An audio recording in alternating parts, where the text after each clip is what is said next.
বিশ্ববিদ্যালয়ের যাত্রা শুরু হয়েছিল আজকে থেকে 25 বছর আগে এবং এর প্রাথমিকভাবে এর যে ডেভেলপমেন্ট এটা 1999 থেকে শুরু হয়। প্রস্তাব করা হয় 12টি বিজ্ঞান ও প্রযুক্তি বিশ্ববিদ্যালয় ওপেন করা হবে এবং প্রাথমিকভাবে 6টি বিশ্ববিদ্যালয় শুরু করে যাত্রা। এর মধ্যে জিএসটিও একটি, অর্থাৎ গোপালগঞ্জ বিজ্ঞান ও প্রযুক্তি বিশ্ববিদ্যালয় প্রথম 6টির মধ্যে একটি। পরবর্তীতে 15ই নভেম্বর 1999 প্রফেসর খায়রুল আলম খানের নেতৃত্বে এটা প্রজেক্ট আকারে যাত্রা শুরু করে এবং 8ই জুলাই 2001 এটার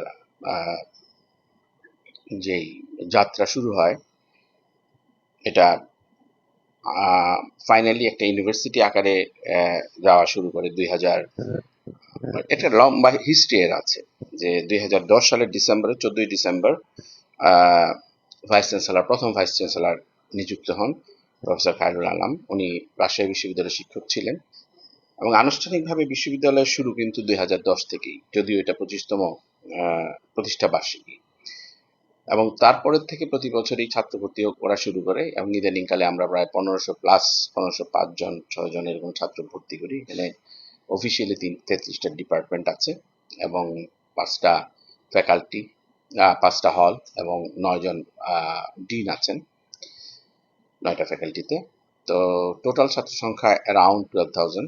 এখানে অনেক সংকুল একটা পরিবেশ বিরাজ করছে ছাত্রছাত্রীদের জন্য, এই কারণে যে পর্যাপ্ত পরিমাণে হল নাই, পর্যাপ্ত পরিমাণে রাস্তাঘাট নাই, অ্যাকোমোডেশনের অভাব আছে, লাইব্রেরির অভাব আছে, অ্যাকোমোডেশনের সাথে সাথে ট্রান্সপোর্টেশনের অভাব আছে, ইত্যাদি অভাব, নানা রকমের অভাব মোকাবেলা করে এই বিশ্ববিদ্যালয় এগিয়ে যাচ্ছে এবং এখান থেকে প্রতি বছরই অনেক মেধাবী ছাত্র তৈরি হয় যারা বিসিএস এ এবং দেশের বাইরেও স্থান করে নিচ্ছে ধীরে ধীরে। তো আমরা আশা করি যে এই বিশ্ববিদ্যালয় অচিরেই নিজের একটি অবস্থানে দাঁড়িয়ে যাবে এবং সেই লক্ষ্যেই কাজ করা হচ্ছে। গত 1.5-2 বছর যাবৎ এর অনেক অনেক কিছুই নতুন আঙ্গিকে এসছে, যেমন বিশ্ববিদ্যালয়ের নিজস্ব অ্যাপ, বিশ্ববিদ্যালয়ের নিজস্ব ডিন কমপ্লেক্স, বিশ্ববিদ্যালয়ের জন্য আবেদন করা হয়েছে যেন আমাদের নিজস্ব অডিটোরিয়াম হয়, বিশ্ববিদ্যালয়ের পরিচালনার জন্য পর্যাপ্ত যেই যানবাহন দরকার তার জন্য আবেদন করা হয়েছে, ডিজিটালাইজড করা হচ্ছে এবং এই হয়েছে অলরেডি যে বিশ্ববিদ্যালয় কিভাবে ডিজিটালি ছাত্রছাত্রীরা তাদের সমস্ত ফিসগুলি দিতে পারে সেই ব্যাপারে মেডিকেল সেন্টারকে আধুনিকায়ন করা হচ্ছে এবং হিট প্রকল্পের মাধ্যমে বিশ্ববিদ্যালয়ের 2টি হিট প্রকল্পের মাধ্যমে প্রচুর ফান্ডিং হয়েছে এখানে, এগুলিরও রিফ্লেকশন হবে আস্তে ধীরে, but it will take time. তো ধীরে ধীরে, কারণ যে কোনো ডেভেলপমেন্ট আপনারা জানেন যে বললেই হয় না এবং আমাদের এখানে প্রসেসগুলি অত্যন্ত slow, but it is getting momentum day by day এবং অচিরেই বিশ্ববিদ্যালয় একটি প্রথম শ্রেণীর বিশ্ববিদ্যালয় হিসেবে আবির্ভূত হতে পারবে, যদিও এটা এখনো বি গ্রেড ইউনিভার্সিটি।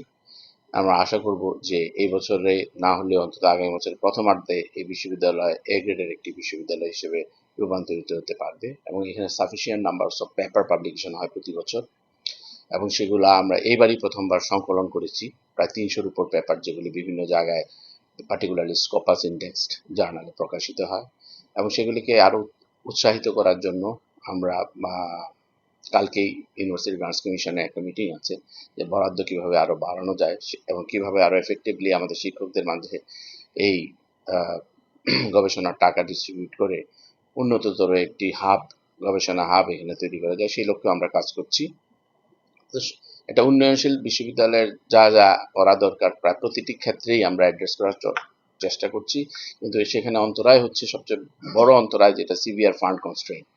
এখানে প্রায় প্রত্যেকটি বিশ্ববিদ্যালয় পেরিফেরির ফান্ড কনস্ট্রেন্টে আছে, যে পরিমাণ টাকা দরকার সরকারের থেকে বরাদ্দ সেই পরিমাণ পাওয়া যায় না, পাওয়া গেলে অনেক সময় সাপেক্ষ ব্যাপার হয়ে যায় এবং প্রশাসনিক অনেক জটিলতা আছে। তো সেগুলি অতিক্রম করে অচিরেই আমরা একটি অবস্থান দাঁড় করাবো বিশ্ববিদ্যালয়কে, এই আশাবাদ ব্যক্ত করে আমি বক্তব্য শেষ করছি। ধন্যবাদ আপনাদের সকলকে।